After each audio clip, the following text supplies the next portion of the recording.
semana passada nós falamos aqui, eu mostrei para você esse relatório aqui. Esse é o relatório master do Serasa, né? Que vem todas as informações aqui e a pessoa pode pegar esse relatório gratuitamente. E eu uso ele para responder muitas das perguntas que vêm aqui da nossa live. Teve uma pessoa que mandou lá para o Instagram uma pergunta muito importante, perguntando o seguinte: doutor, depois que eu pago a minha dívida, em quanto tempo eu volto a ter crédito, tá certo? Então eu queria mostrar para você o seguinte, que o tempo que você paga a sua dívida, ele é muito considerado aqui nesse relatório do Serasa. Veja só. Então você veja aqui, ó. Quer ver? Ele mostra aqui, ó. Dívidas regularizadas. Eu tenho 7 dívidas que eu regularizei. Então veja só, são duas coisas que são consideradas aqui. Então, veja, a dívida ela venceu dia 3/8 de 21 e eu paguei ela 9/11 de 21.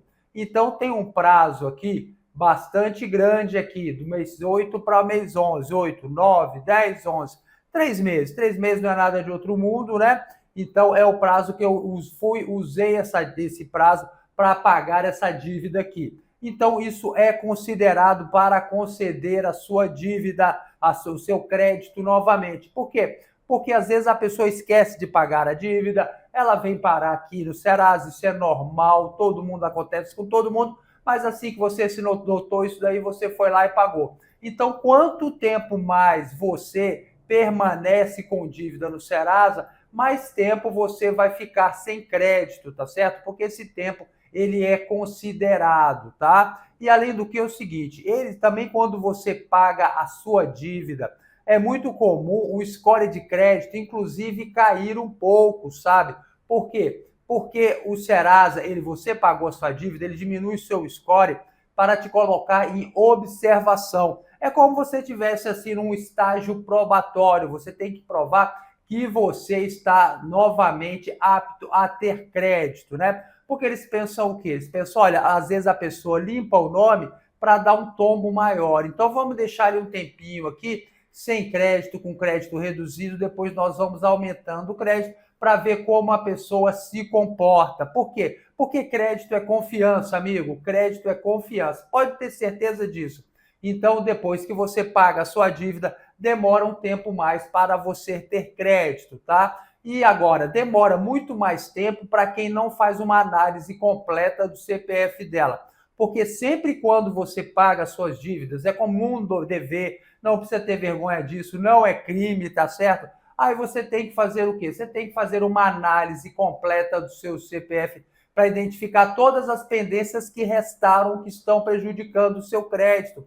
Que você veja só, você às vezes teve uma dívida, o seu nome pode ter ido para o SPC, Serasa, Boa Vista, protesto, lista negra do Banco Central, pode ter processo judicial. Então, depois que você pagou, você tem que fazer aquela análise completa para saber se o seu nome limpou. Porque tem algum desses bancos de dados que eu citei que o credor é obrigado a tirar o seu nome.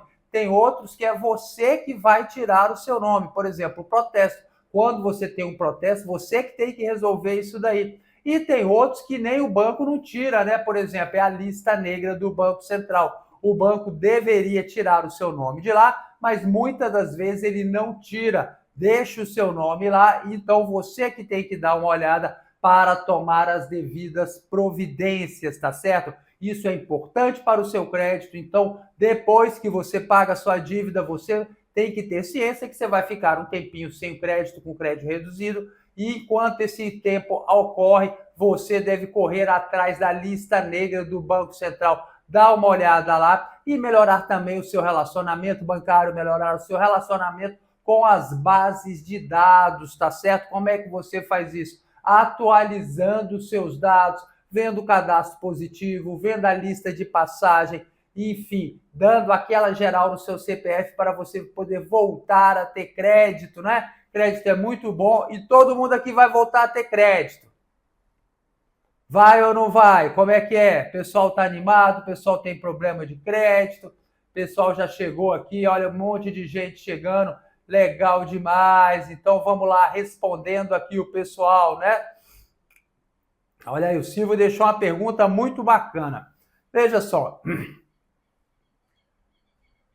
Boa noite, doutor. Entre o Serasa, SPC e Boa Vista, a pior situação é protesto em cartório mesmo? Essa pergunta é muito interessante, sabe? E eu já respondi ela uma vez e fiquei pensando, qual que é pior? É você ter o seu nome negativado no SPC, no Serasa, no Boa Vista, ou então você ter um protesto? Então eu vou explicar isso para você usando justamente aqui o relatório completo aqui do Serasa, que ele é um bom mecanismo para me ajudar aqui a responder as perguntas, né?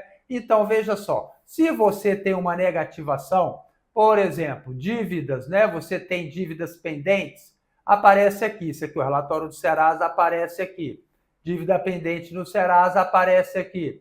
Dívidas públicas pendentes, por exemplo, eu tenho aqui o protesto, tá aqui o protesto, tá certo? Qual que é pior? Ué, o protesto ou ter aqui o nome aqui no Serasa. Né, meu amigo, eu acho o seguinte, eu acho que ter o nome no protesto é pior. Vou te dar dois motivos que eles são piores, tá? Que é pior. Por quê? Primeira coisa, a dívida no Serasa só aparece aqui dentro do Serasa, né? Agora, você vê, a dívida no cartório de protesto, ele aparece lá no protesto e aparece aqui também. Então, praticamente todo lugar que a pessoa procurar, ele vai achar essa dívida aqui, essa dívida protestada. Agora, tem uma questão que é muito importante, que pouca gente se toca disso daí. Veja só, o que é que eu estou falando? Estou falando da interrupção da prescrição, tá certo? Por quê? Porque, olha só, as dívidas prescrevem, as dívidas caducam no prazo de 5 anos, né? Então, tem 5 anos aqui. Então, a partir do dia seguinte do vencimento, tu começa a correr a prescrição. Ela vem caminhando, chegou aqui, a dívida prescreveu, a dívida caducou. Então, ela entrou no Serasa. Pode ter entrado aqui no começo, ela não impede a prescrição de correr. Então, ela vai acabar em 5 anos, mesmo estando no Serasa. E agora, se tiver no protesto, o que acontece? Tem esse grande problema, é um problema processual, tá certo? Porque não interrompe a prescrição. Então, tá aqui a dívida, aqui o prazo de 5 anos, né? Então, no dia seguinte, começa a caminhar a prescrição e qualquer dia que, antes de chegar no prazo final da prescrição, se o credor protesta a dívida, ele zera a prescrição, tá certo? A prescrição interrompe, o protesto interrompe a prescrição e ela zera, conta mais 5 anos. Então, se estava aqui no finalzinho para prescrever e o credor protestou a dívida, então ele ganhou praticamente mais 5 anos. Então, são 10 anos que ele tem para cobrar a dívida. Por isso que o protesto é tão ruim para quem deve. Já no Serasa, não. Colocar o nome no Serasa não interrompe a prescrição, não suspende o prazo prescricional, né? Então, você deve estar atento a isso. E protesto está sendo usado cada dia mais. Por quê? Porque é uma forma de cobrança muito barata. Como eu já mostrei para você, sai no SPC, no Serasa, no Boa Vista e no site de busca de protesto, né? Já a dívida do Serasa só sai no Serasa, no SPC só sai no SPC. E interrompe a prescrição. Então, sem dúvida nenhuma, o protesto é o pior delas. Ainda tem uma questão que é tão importante monetariamente, porque você paga a sua dívida que está negativada no Serasa, o credor vai lá e tira o seu nome. Quando a dívida está protestada, além de você pagar a dívida, você tem que pagar também as custas do protesto, amiga. E às vezes é um dinheirinho bom, né?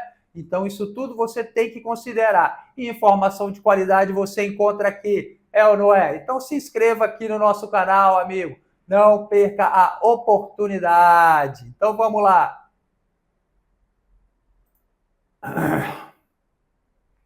Tá certo, Silvio. Respondido sua pergunta aí. Muito interessante, tá bom?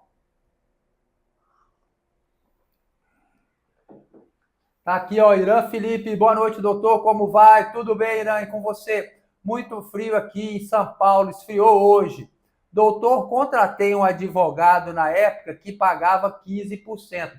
Quando sair a causa ganha, eu tenho que pagar 30% para ele ou somente o combinado? Irã, você tem que pagar o que foi combinado, né, meu querido? Se você combinou 15%, é 15%. Depois, no decorrer da ação judicial, não pode alterar esse valor, né? A não ser se tiver renegociado esse valor com você. Todo bom advogado, ele faz um contrato, amigo, um contrato por escrito, tá certo?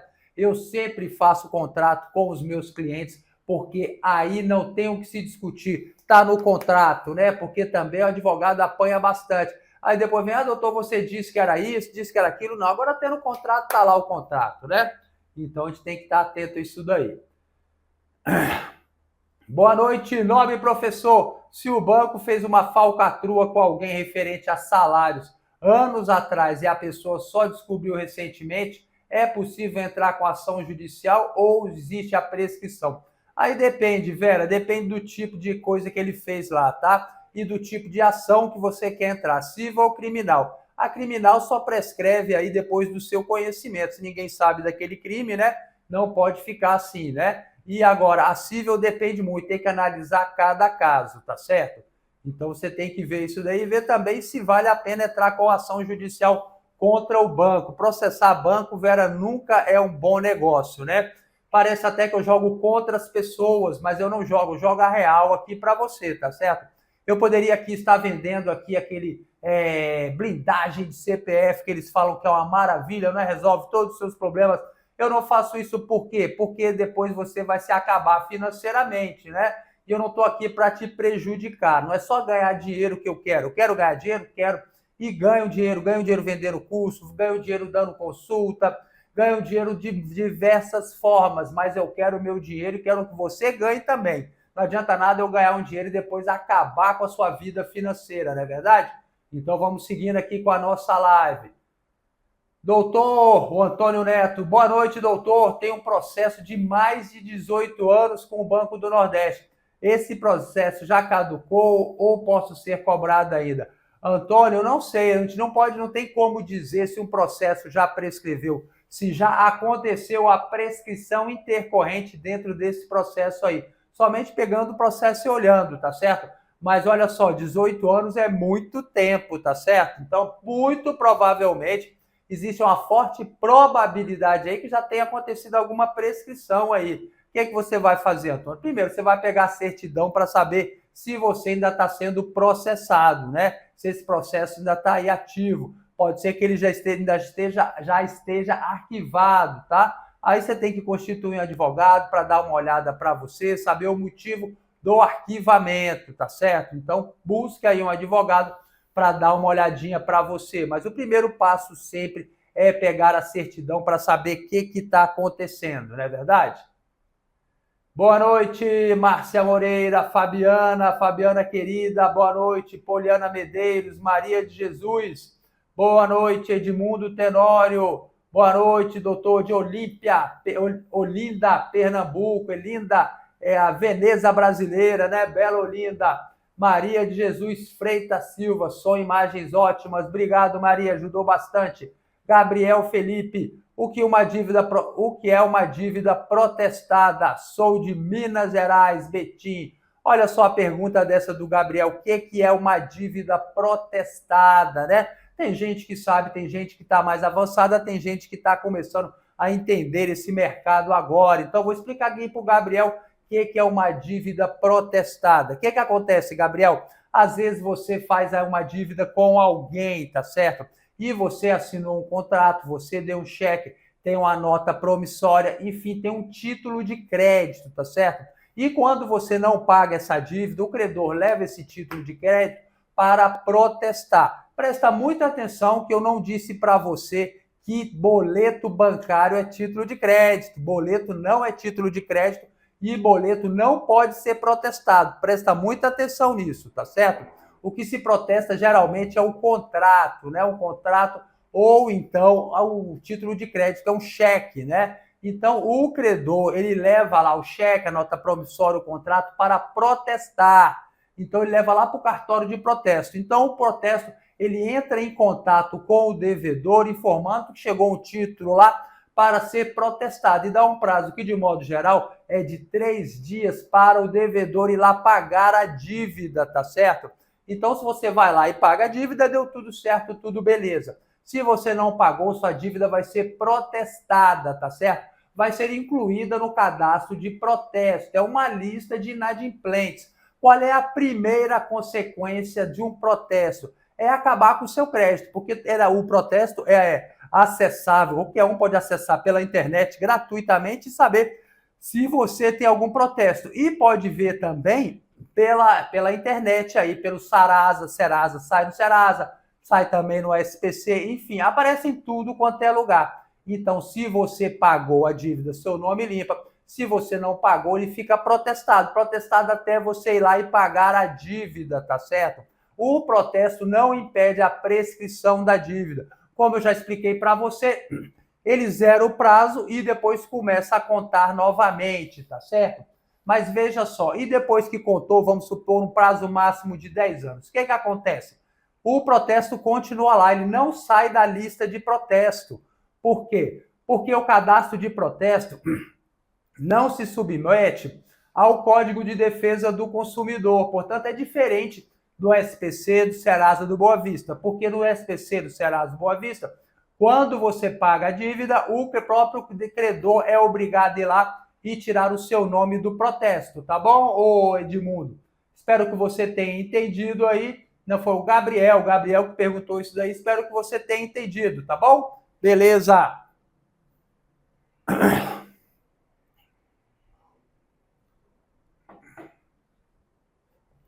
Brasília tá muito seca. Brasília, a garganta aqui fica pegando fogo em pouco tempo.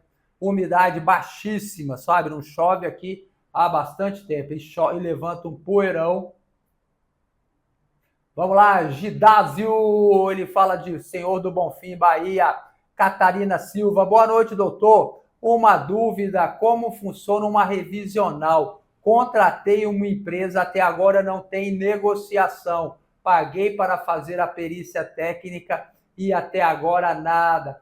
Catarina, veja só, vamos ver como é que funciona essa revisional. O que é uma ação revisional? É um processo judicial que você entra contra o credor para analisar o seu contrato, para procurar se tem cláusulas ilegais e também cláusulas abusivas. E tendo cláusulas abusivas, algumas delas podem ser canceladas e outras, então, reduzidas o valor, por exemplo, dos juros abusivos, tá certo?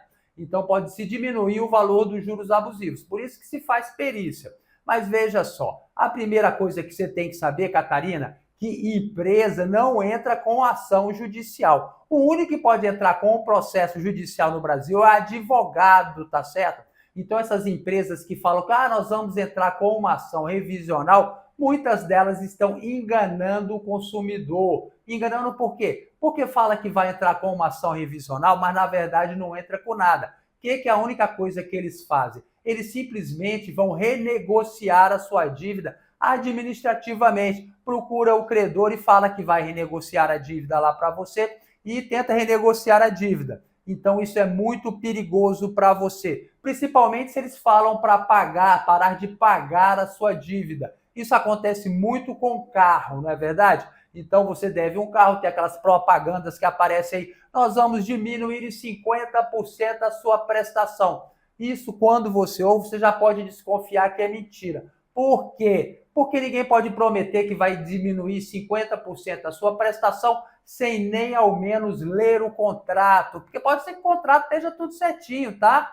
Então isso daí é um absurdo. E eles enganam as pessoas, falam que vão entrar com uma ação revisional. Fala para você, olha, Catarina, para de pagar o seu carro, tá certo? Que nós vamos renegociar aí para você, entrar com uma ação revisional. O que acontece? Você parou de pagar, o banco vai entrar com uma ação de busca e apreensão contra você, vai entrar com um processo de busca e apreensão contra você. Isso é péssimo para você. Por quê? Porque você já vai estar sendo processado. Ele pode ir lá na sua casa e buscar o seu carro. O seu carro ele vai a leilão, tá certo? E a diferença entre o valor da dívida e o valor do carro vai ser abatido o valor do carro. Então sempre vai sobrar alguma coisa ainda para você continuar devendo. Então veja só, então por enquanto a empresa está dizendo que vai entrar com ação e não entrou com ação nenhuma, você já se estrepou, você tem um processo contra você, você vai ter que constituir um advogado para te defender, você está com busca e apreensão, possivelmente já pegou o seu carro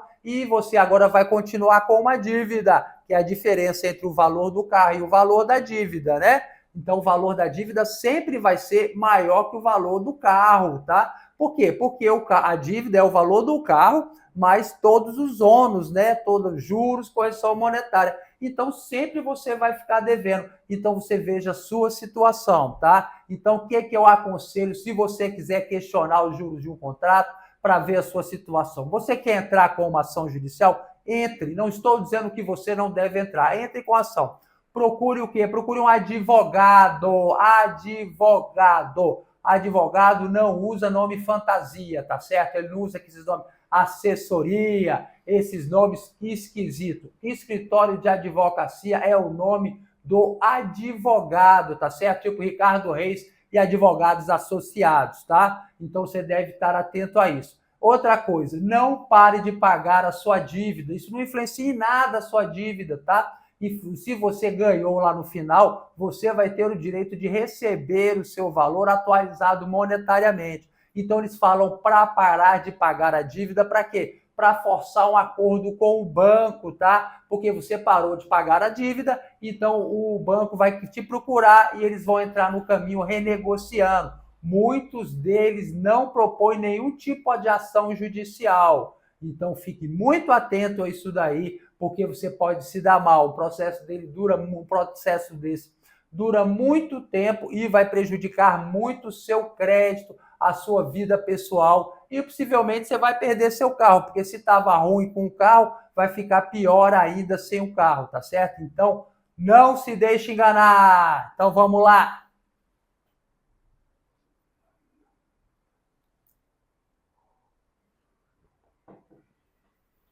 Olga Barbosa, dívida de 20 anos, o idoso tem direito de pagar? Tem direito de pagar, sim. Você tem direito de pagar qualquer dívida, mesmo a dívida prescrita. Dívida de 10, dívida de 20, dívida de 30, 50, 100 anos.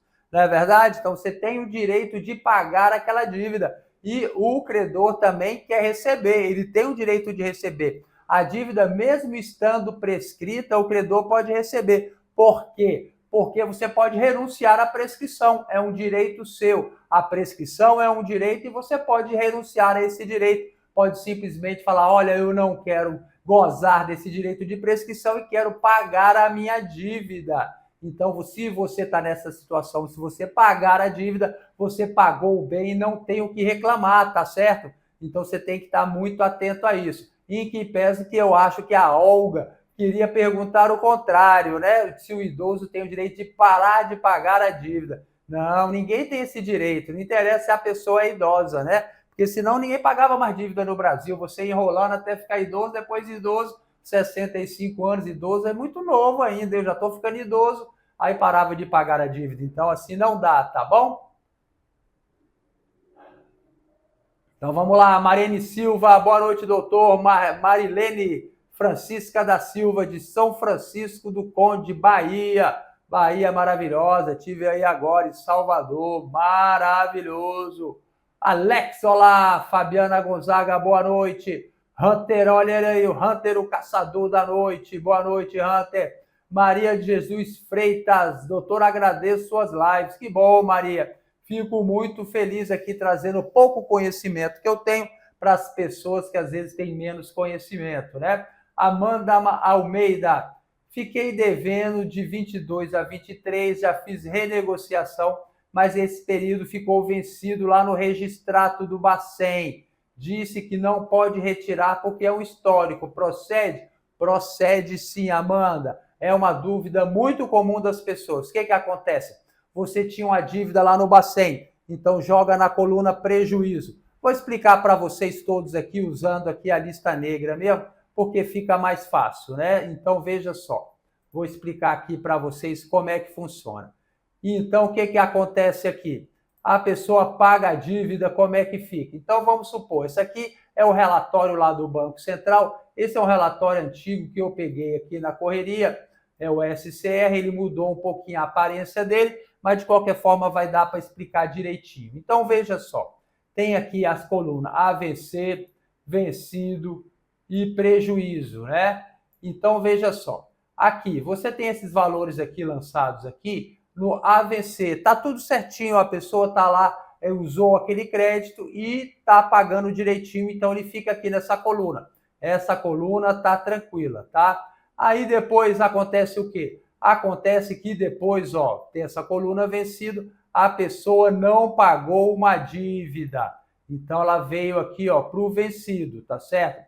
Então ela vem aqui para o vencido. Quando você está nessa situação, o seu nome já está sujo, amigo. Isso aqui você não consegue crédito em lugar nenhum.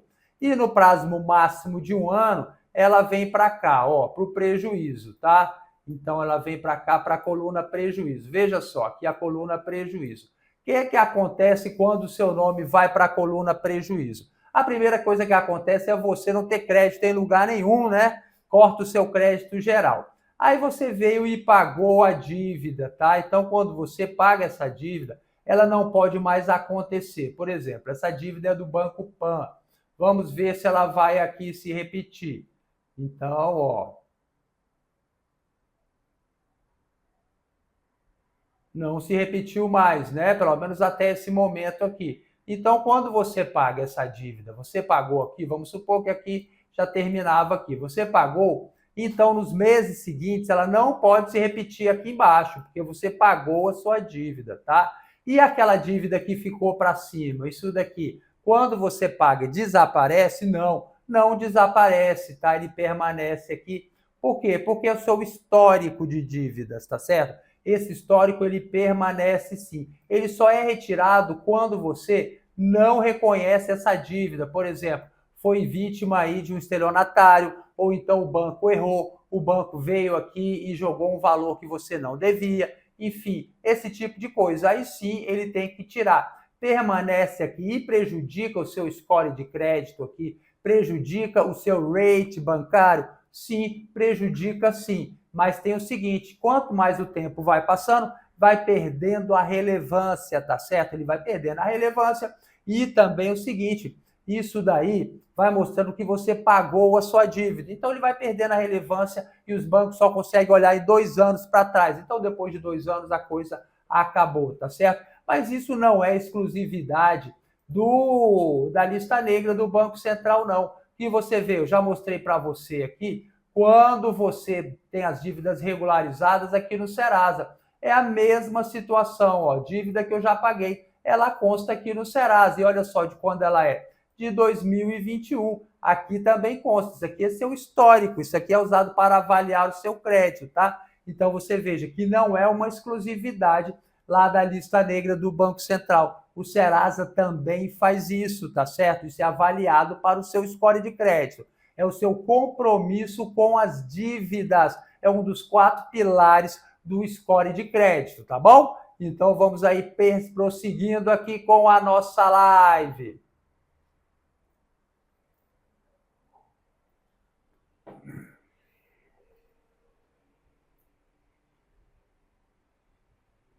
Gabriel, já respondi isso para você, o que é a dívida protestada, tá bom? Nossa, chegou um monte de pergunta agora de uma vez. Meu Deus, e nós paramos aqui na Amanda, né, Amanda? Veja só, vê se já chegou aqui algum dos nossos membros. Os nossos membros têm prioridade na resposta das perguntas e você também pode se tornar membro aqui, membro do nosso canal. E aí você pode fazer uma análise completa do seu CPF, sabia? Se você clicar no botão Seja Membro, você entra numa área especializada aqui do nosso YouTube, onde tem vídeos exclusivos. Um dos vídeos eu mostro para você como obter um relatório que você fará uma análise completa do seu CPF. É uma análise como se fosse de um banco. Você vai ver todas as pendências existentes no seu CPF. E depois tem os vídeos que eu vou mostrando tudo para você. É uma aula completa, é um curso detalhado. Então vale muito a pena. Se você está com problema de estar aí com o nome limpo e sem crédito, não deixe de dar uma olhada nessa área de membros, tá? Além do que você também tem prioridade na resposta, tá? Então vamos lá ver se já chegou algum membro. Ó, o Glauber aí. Boa noite, doutor. Sempre aprendendo com seus ensinamentos. Obrigado, Glauber. Olha só, o Glauber já deixou uma pergunta. Doutor, uma dívida para ir para um possível processo judicial, antes de tudo, ela é protestada primeiro? Não, Glauber, olha só, são coisas diferentes. O credor, ele pode colocar o seu nome no SPC, no Serasa, no Boa Vista, ele pode protestar a dívida e pode também colocar lá na lista negra do Banco Central. Todas essas aqui são possibilidades de cobrança extrajudicial, tá certo? Ou seja, elas correm fora da justiça. É uma forma de cobrança também, só como eu disse, extrajudicial, tá certo? Aí agora, o que acontece? Acontece que também uma opção dele é entrar com o processo judicial. Mas ele precisa negativar o seu nome para entrar com o processo? Não. Ele pode praticar qualquer desses atos e depois entrar com ação judicial, tá certo? Ou pode entrar com ação judicial e não praticar nenhum desses atos. Ou pode praticar depois, são coisas diferentes, tá? Então, resumindo para você, se você está devendo, você está sujeito a quê? A ter o seu nome negativado no SPC, no Serasa, no Boa Vista, pode também ir para a lista negra do Banco Central, pode ser protestado e pode também entrar com uma ação judicial. Tudo isso ele pode fazer junto, separado, um depois do outro, outro depois de um, tá bom? Espero ter esclarecido a sua dúvida aí, Glauber. Tá bom? Beleza. E vamos seguindo aqui.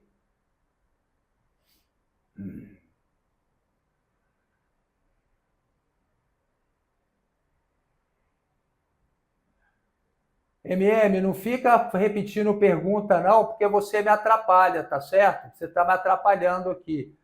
Porque você fica repetindo pergunta uma atrás da outra e eu não consigo ver aqui o meu chat legal, tá bom?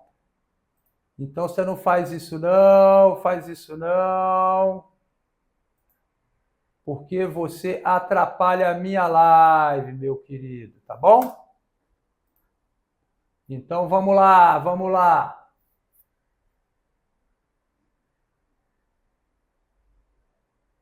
Eu parei aonde?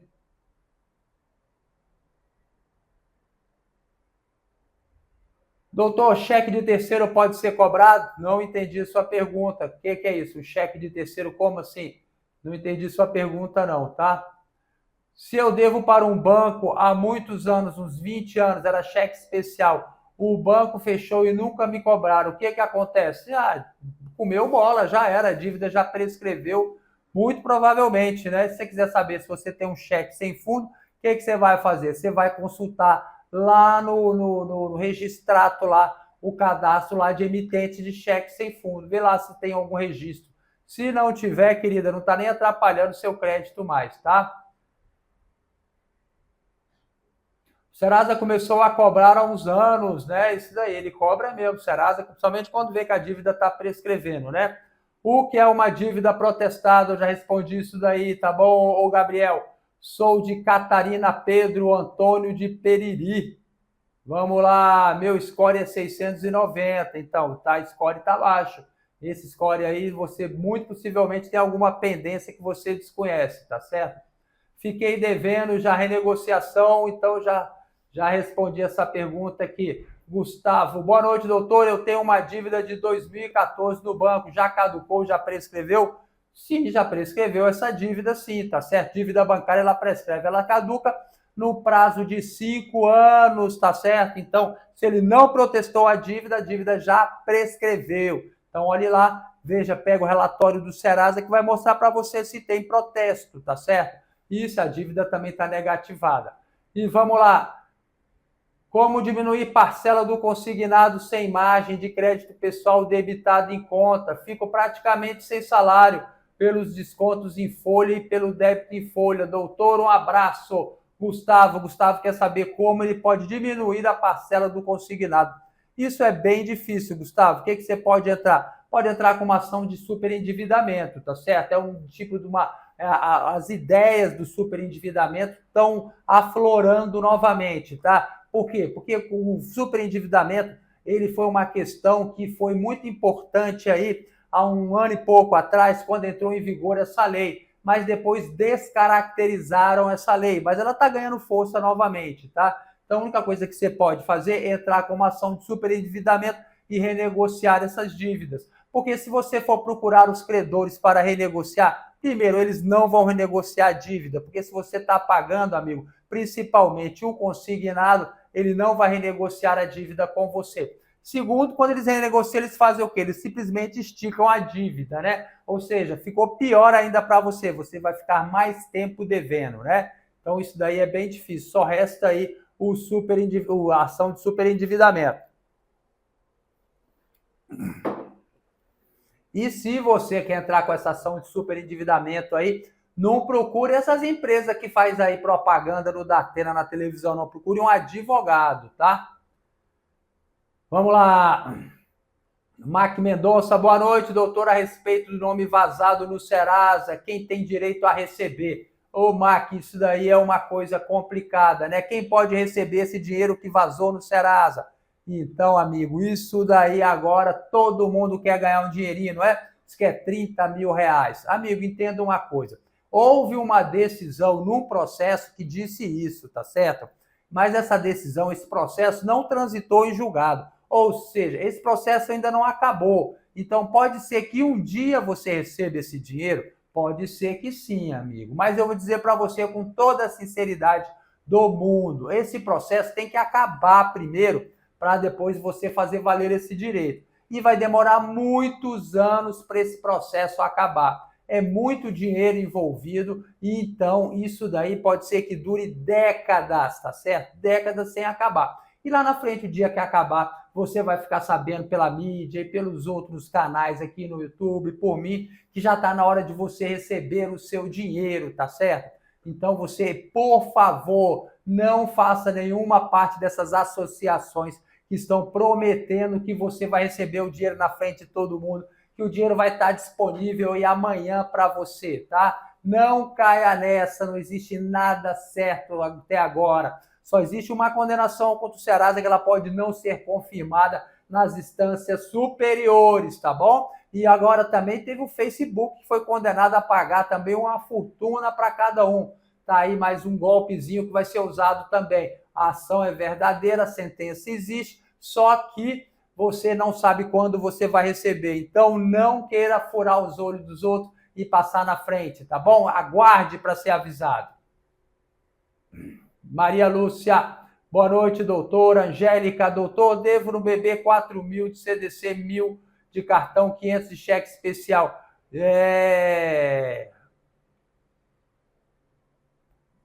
Eles processam?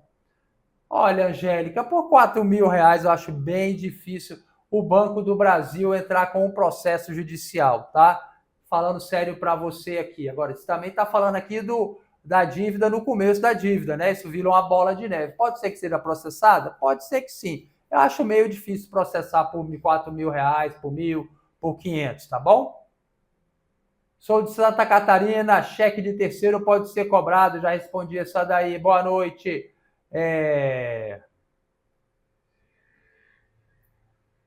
Boa noite a todos. Olha Ezequiel aí. Maria Lúcia, doutor Ricardo, hoje eu vi que a Caixa Econômica me processou no Júris Brasil. Esse processo foi em 2017, nunca fui citado. O que fazer nesse caso? É um apartamento que eu moro, fiquei doente e não pude pagar. Então, Maria, se você, 2017, você não foi nem ao menos citado, esse processo já foi arquivado, tá certo? Mas você pode constituir um advogado para dar uma olhada nisso daí, tá? Então fica esperta com esse processo. Olha, 2017 já deu muito tempo para ser citado, né? Então possivelmente ele já prescreveu, já aconteceu aí a prescrição intercorrente, né? E o processo já foi arquivado, muito provavelmente. Então o que você vai fazer? Você vai fazer nada, vai ficar quietinho, vai contratar um advogado para dar uma olhada nesse processo direitinho para ver o que aconteceu, tá?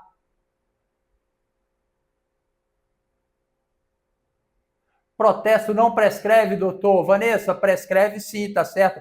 O protesto não impede a prescrição. A dívida prescreve normalmente, só não sai do protesto. Fica lá dívida prescrita, tá bom? Boa noite, doutor. Não consigo cartões de crédito, mas consigo crediário em lojas e meu nome passa em alguns financiamentos. Tem score alto. O que pode ser? Pode ser que você não tenha comprovação de renda, Fabrício. Olha só, financiamento não é somente ser um bom pagador, tem que também demonstrar a probabilidade de você pagar a sua dívida, tá certo?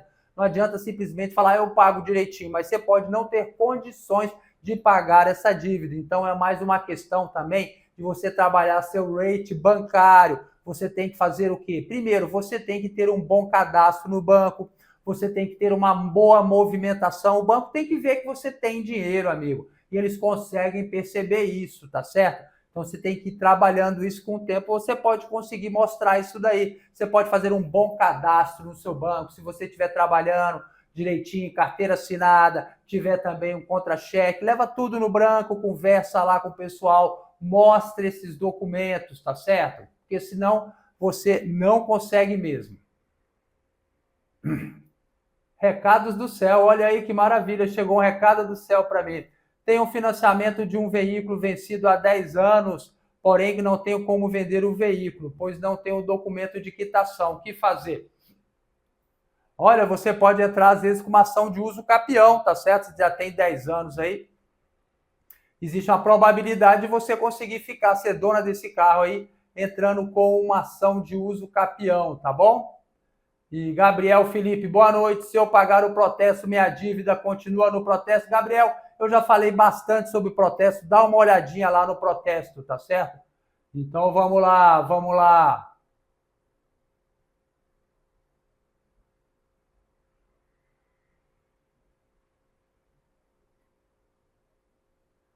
Olha só, o Carlos Augusto pergunta o seguinte: o protesto só pode ser pago em valor integral? Não, Carlos, ele pode ser negociado amplamente. Para você pagar o protesto, o que você vai fazer? Você vai procurar o credor, tá certo? Você procura o credor para negociar a dívida. Você pode negociar à vontade com ele pode te dar desconto, pode parcelar essa dívida, tudo pode ser feito, tá certo? Agora, você tem que fazer uma proposta, ele tem que aceitar essa proposta. Aí depois que você quitou a dívida, você volta lá, procura ele, te dá uma carta de quitação, tá bom? Quitando aquela dívida lá, aí você vai no cartório e dá baixa e paga as custas do protesto, tá bom?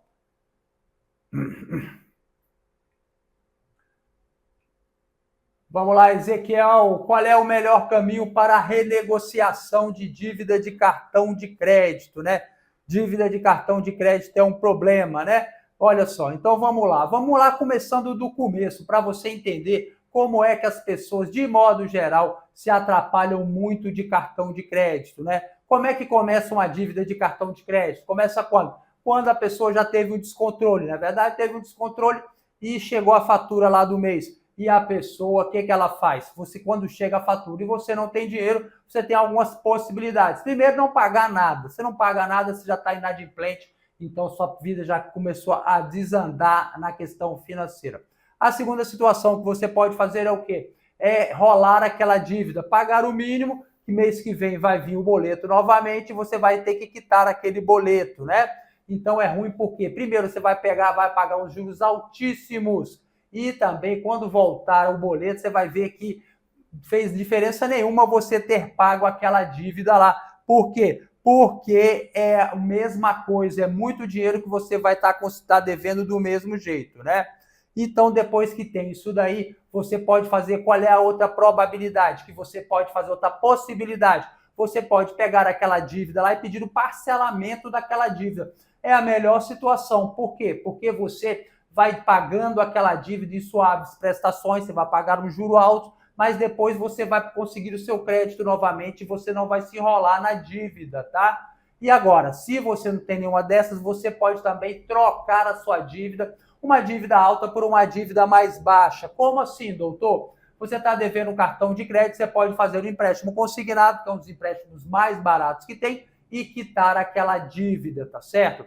Aí, beleza. Se você tomou alguma dessas atitudes, você possivelmente vai conseguir sair dessa dívida, senão você vai estar devendo, tá certo? Quando você está devendo crédito, qual é a melhor estratégia para você renegociar essa dívida? É aguardar, amigo. Não adianta sair correndo, porque tem gente que desespera, tem gente que recebe aí um SMS do cartão de crédito dizendo que, olha, entrei com um processo contra você. Aí a pessoa fica desesperada e vai lá e faz um acordo qualquer no banco. Você não deve renegociar de qualquer jeito. Espera por quê? Porque dentro de mais ou menos um ano, tá certo?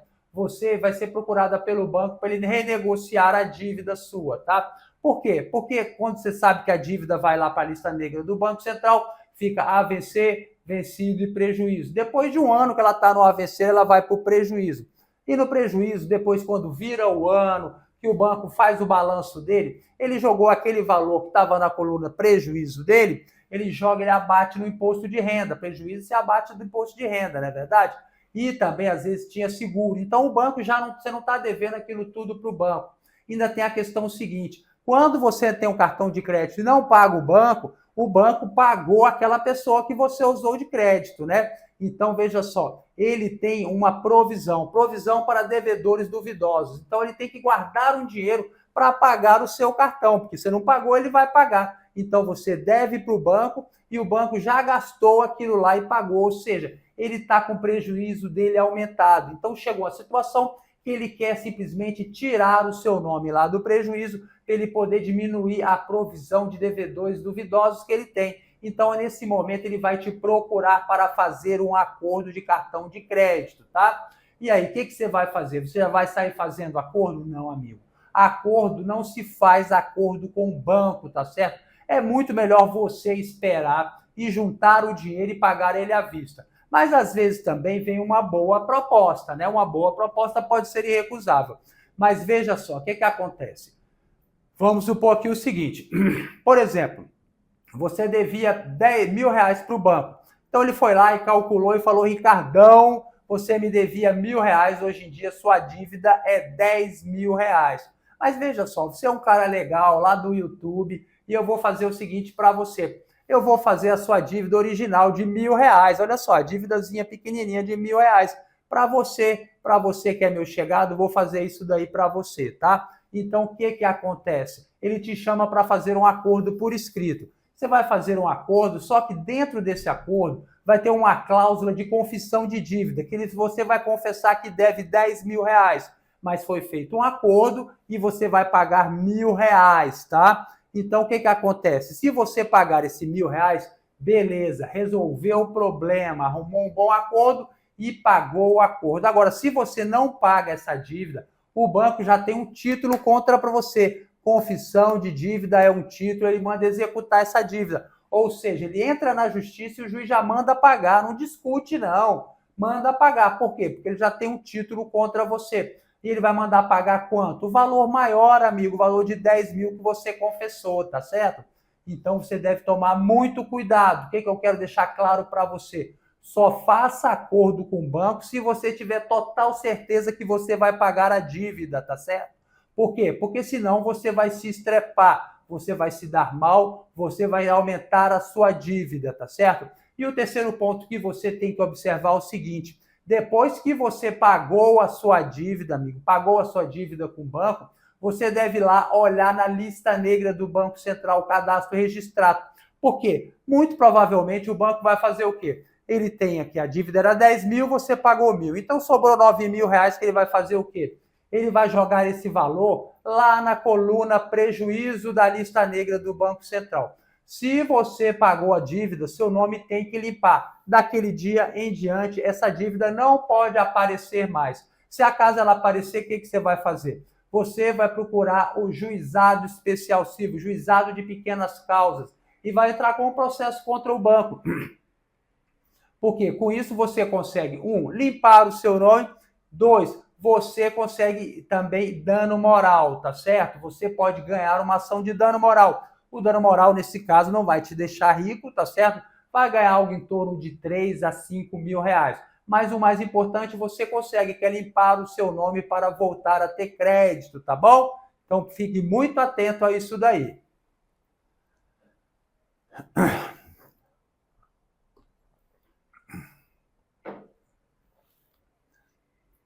E tem mais uma questão que é muito importante. Veja só, tem uma questão aqui. Opa, quem tá? Hector, bem-vindo, Hector. Boa noite, finalmente consegui pegar uma live. Seja bem-vindo. Então, veja só, ainda tem uma questão que é muito importante. Você, depois que paga a sua dívida, você tem que fazer uma análise completa do seu CPF para que você possa voltar a ter crédito, amigo. Isso é tão importante, porque tem credor que não limpa o nome da pessoa, tá?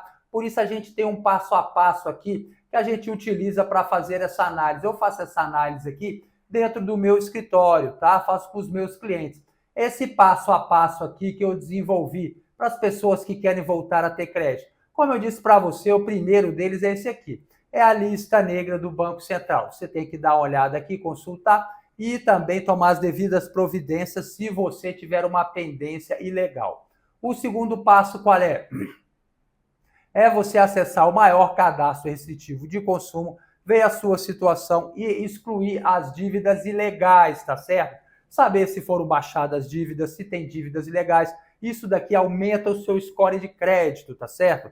As dívidas que estão ilegais lá, elas diminuem o seu score de crédito e você só controla aquilo que você conhece. Por isso que você tem que saber. O terceiro passo qual é? É você pegar todas essas certidões. Você peguei um nada consta cível da Justiça Federal e Estadual. O que é o nada consta? Saber se existe algum processo contra você. Conforme você já viu na live de hoje, tem um monte de gente que tem processo contra ela, não sabia. Tem gente que tem processo, não chegou a ser citado. Mas basta entrar com um processo que acaba com o seu nome, porque isso sai até no Serasa, né? Então você tem que estar atento a isso. É o nada consta cível da Justiça Federal e Estadual. Então isso aqui, o cível é o quê? É dinheiro, amigo, dinheiro. Nada consta criminal também. Às vezes você tem algum processo criminal e nem sabe. Não custa nada dar uma olhadinha. Essas certidões são obtidas gratuitamente, tá? Nada consta da Justiça Eleitoral. Tem gente que é fera. Fala assim, eu não pago dívida, não pago, não voto e também não justifico, não faço nada. Nunca deu em nada. Dá sim, amigo. Dá o quê? Você fica sem crédito. O próprio Código Eleitoral diz que a pessoa que não paga e não regulariza a situação, não paga a multa, o que acontece? Ela fica sem crédito nas caixas econômicas federais. Então, tá aí, porque às vezes tem tanta gente sem crédito. Nada consta de débito trabalhista. Isso é pedido em todo tipo de negócio que você vai fazer. Nada consta da dívida ativa federal e estadual. Para quê? Para saber se você tem dívida, amigo. Dívida com o governo federal, estadual e o municipal, tá certo? Às vezes você esquece de declarar o imposto de renda, você criou uma pendência lá na justiça, lá na dívida ativa. Às vezes você não pagou um IPTA, um IPVA, um IPTU, vendeu um carro sem fazer da forma correta, enfim, isso cria uma pendência que fica lá anos atrapalhando o seu crédito. E você só controla aquilo que você conhece. Regularidade de CPF da Receita Federal. Tem gente que tem o CPF irregular e não sabe. Isso sai até no Serasa, tá? Isso acontece o quê? Por que que tem isso? Porque às vezes você deixou de demonstrar lá seu imposto de renda, apresentar seu imposto de renda, às vezes alguém usou o seu CPF lá como laranja, enfim, as possibilidades são inúmeras e você às vezes não sabe, não custa nada pôr o CPF lá, testar e ver se está tudo ok, tá? Consulta na maior base de dados restritivos de consumo e vê o protesto também. Pelo tanto que eu falei de protesto, pelo tanto de pergunta que tinha hoje sobre protesto, você vê que o protesto hoje em dia é um dos mais difíceis que tem, né? Então você tem que fazer essa análise completa e também vai assistir esses vídeos aqui que é um brinde meu para você. Eu falo aqui as dúvidas mais comuns, tá certo? Então é informação de qualidade para você. E veja só, quanto é que eu cobro para fazer essa análise? Para fazer essa análise aqui no meu escritório, amigo, eu cobro R$1.000. E veja só quanto é que você vai pagar para você fazer, para você aprender a fazer essa análise aqui completa do seu CPF, amigo. E quantas vezes você quiser e de quem você quiser. Tem gente que, inclusive, ganha dinheiro fazendo isso daqui, tá certo? Você vai pagar 12 de 9,74. O que você faz com isso? Não faz nada, amigo, não faz nada. Então, eu vou deixar o link, esse link promocional aqui para você, tá certo? Porque esse link só acontece aqui nas nossas lives, para você dar uma olhadinha aqui e ver se é a oportunidade de você fazer essa análise completa do seu CPF e identificar as pendências que estão atrapalhando o seu crédito e muitas das vezes consertar aí o seu crédito, tá certo? Então vamos lá, eu vou colocar aqui para você não perder essa oportunidade, tá bom? E aqui está aqui o link, dou um clique aqui e olha lá, eu fixo aqui em cima. Então ele vai ficar aqui em cima, ó. Basta você clicar aqui, clicou aqui, já vai no site e vai ter essa oportunidade de fazer essa análise completa com desconto, tá bom? Então, olha só, pessoal, que legal, quanta gente aqui na nossa live, né? Então vamos lá, respondendo aqui o pessoal. Vou responder a última pergunta. Estou em um financiamento de um imóvel e descobri que estou com uma dívida no Brascar de Casa Bahia. Descobri que minha mãe fez acordo via WhatsApp em meu nome. Algo que eu possa ser feito? Não assinei. Amigo, se não foi você que fez o acordo, esse acordo não tem nenhuma validade, tá certo, Vitor? E agora, isso aí, se você não foi paga também nenhuma das parcelas, simplesmente ignore esse acordo, que ele não tem nenhuma validade. Agora, se você já pagou alguma dessas parcelas dessa dívida, sim, você reiterou o seu acordo, ele tem validade sim, e aí você só vai poder questionar esse acordo na via judicial, tá? Então a pessoa tem que tomar muito cuidado com esses acordos aí via WhatsApp que chega a todo tempo, tá? Pessoal, já estouramos aí o tempo da nossa live, 1 hora falando para você. Foi um grande prazer estar com você aqui e quinta-feira tem uma nova live, tá bom? Estou te aguardando aqui. Um forte abraço e fique com Deus!